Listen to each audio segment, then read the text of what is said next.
Hello everyone. I hope you all are safe and in good health.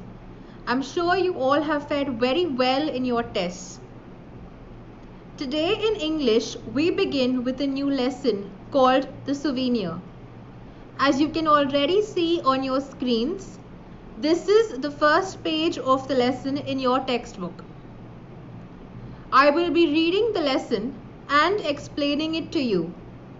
Make sure you all listen to each and every word carefully, and after watching this entire video, you have to read your textbook.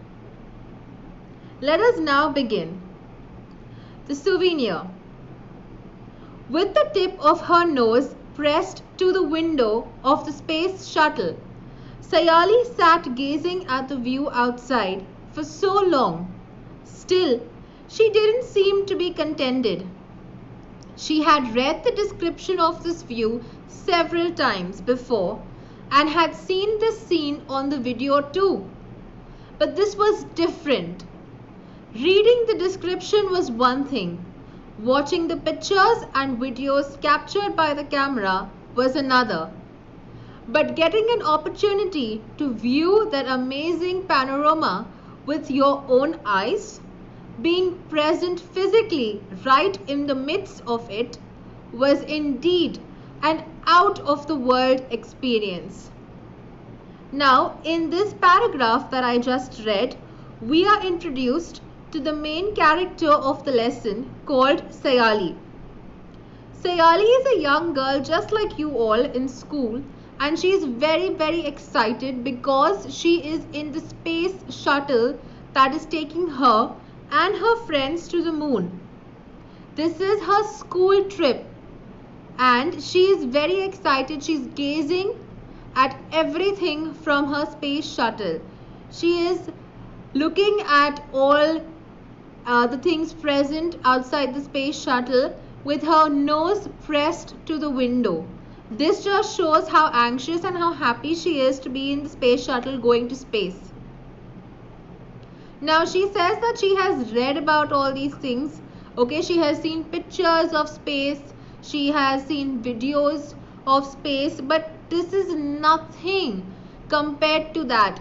Okay, and she says that actually being present physically and looking at everything from her space shuttle cannot be compared to watching videos and pictures on space. This is an out of the world experience as she describes it. That means something that is so great and so extraordinary that it cannot be compared to watching pictures and videos on it.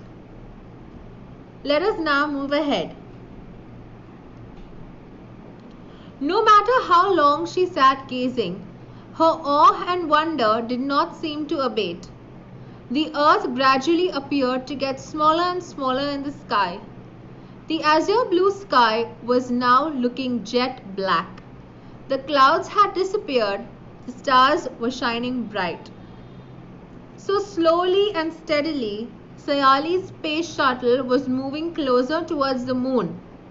She could see everything outside the space shuttle and she was amazed. She was nervous, she was anxious, she was happy, she was feeling everything all together. Slowly, as she was moving closer towards the moon, the earth began to get smaller and smaller because she was moving further away from the earth. The blue sky had become jet black. The clouds had disappeared. There were no more clouds in the sky and the stars were shining bright.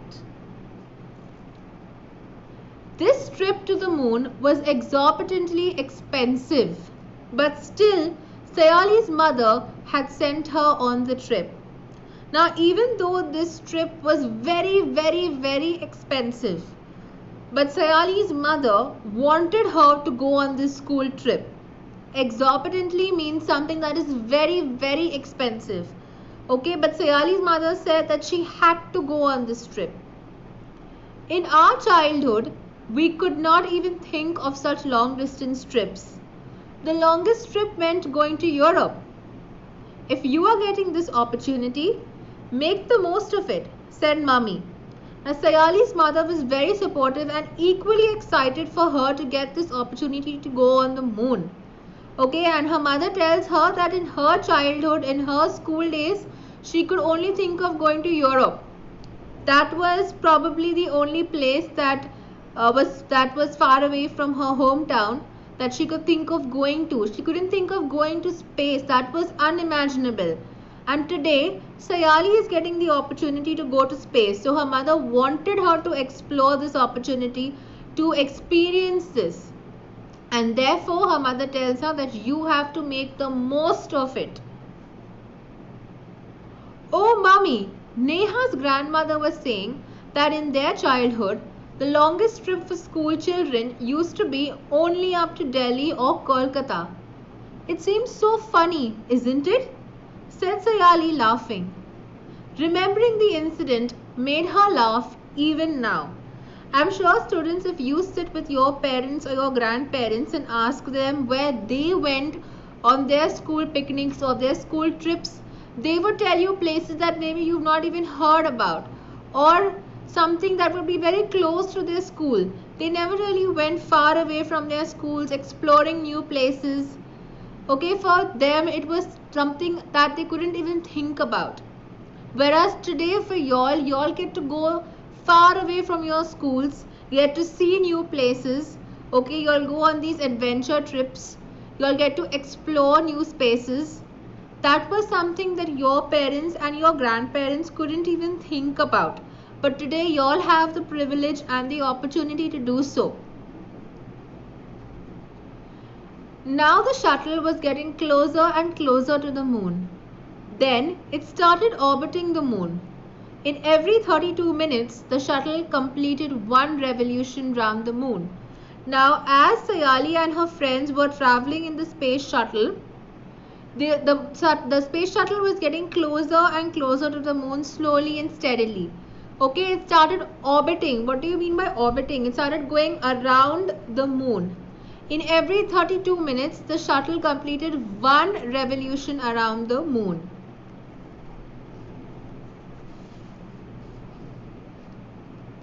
Light and darkness followed each other in quick succession.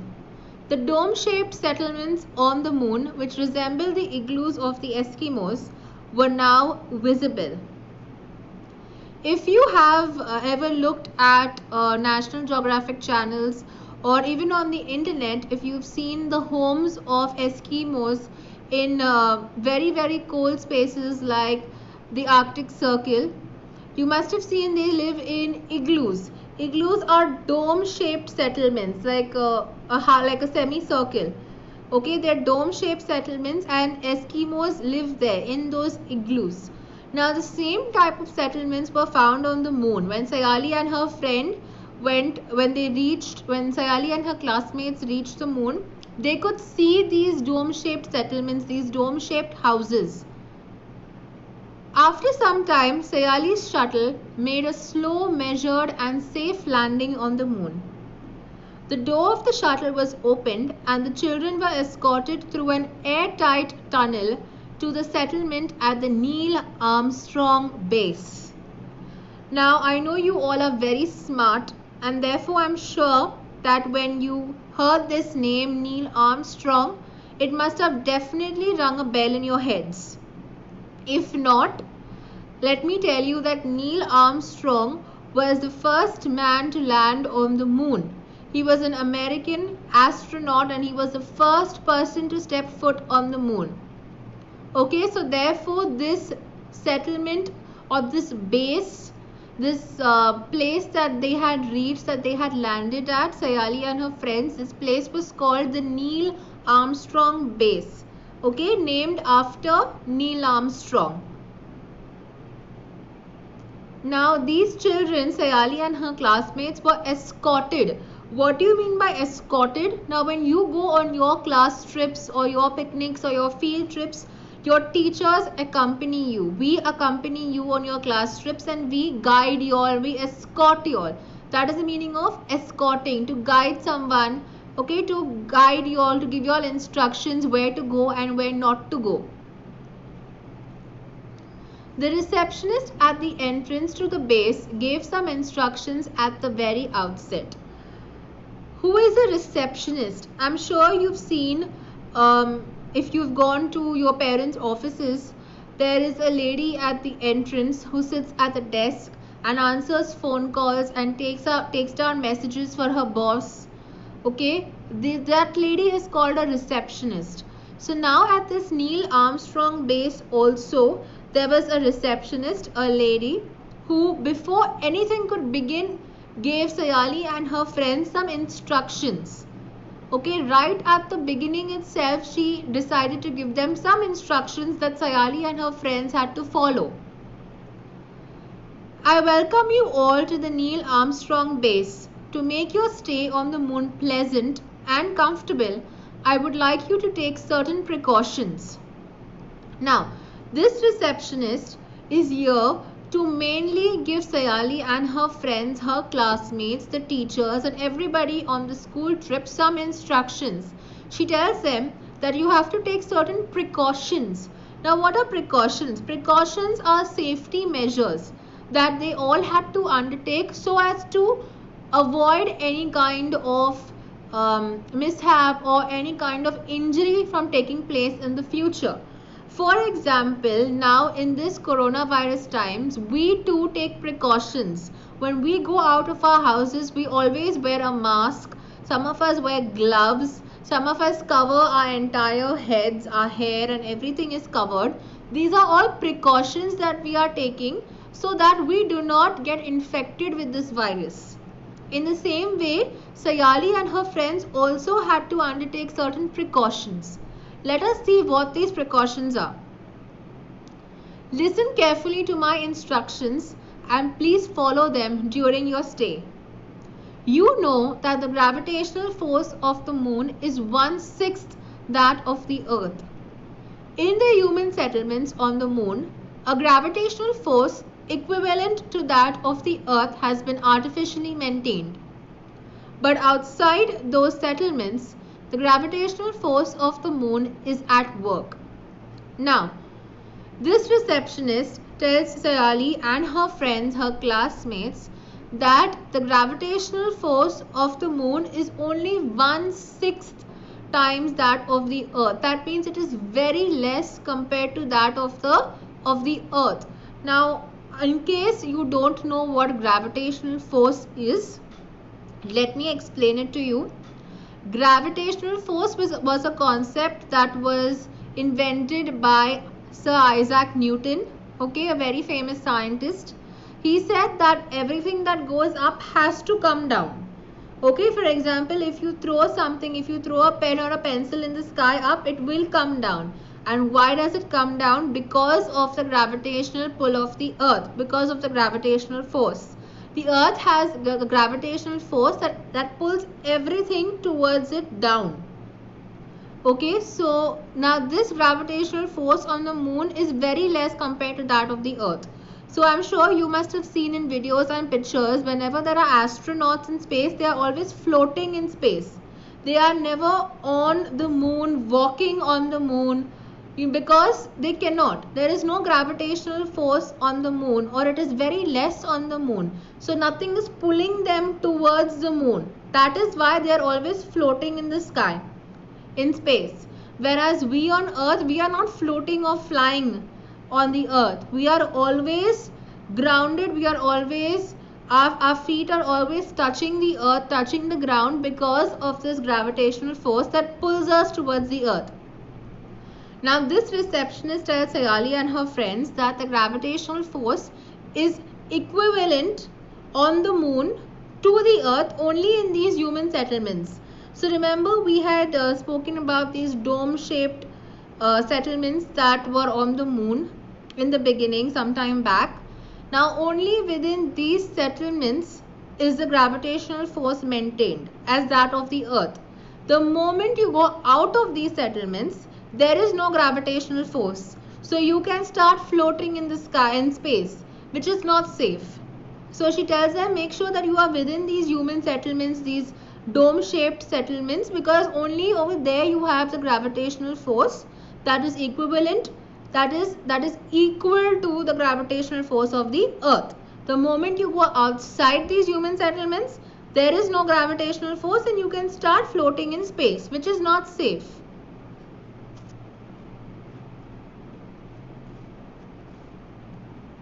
You will have to be extremely careful when you roam around there. The second point to remember is related to shopping on the moon. You all must be interested in carrying souvenirs back home from the moon. Please buy the articles only from the shops which are inside the dome-shaped settlements. There you will be assured of genuine articles.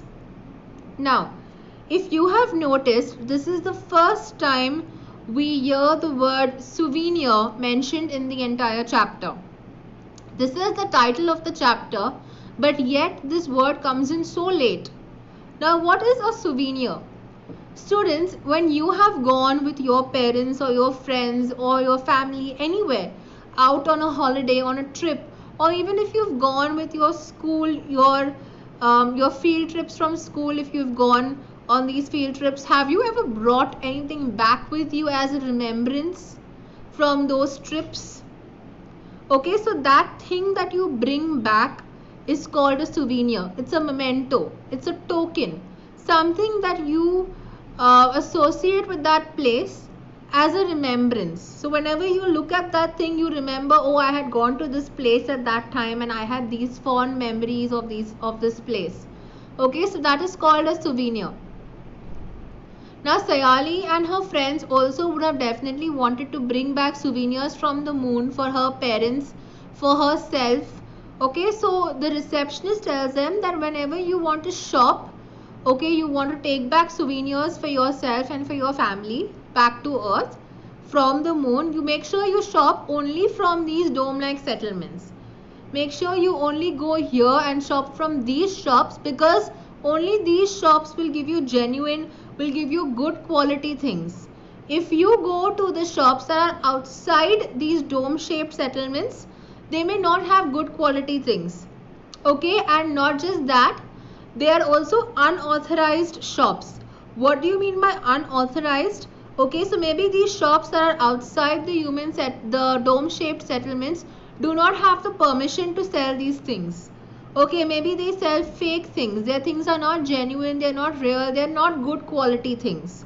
So the receptionist tells them, make sure you buy things only from these dome-shaped settlements, because they are good quality, they are genuine, they are real, and they are authorized.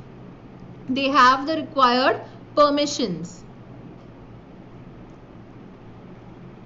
And lastly, she tells them, I wish you a very happy and pleasant stay on the moon.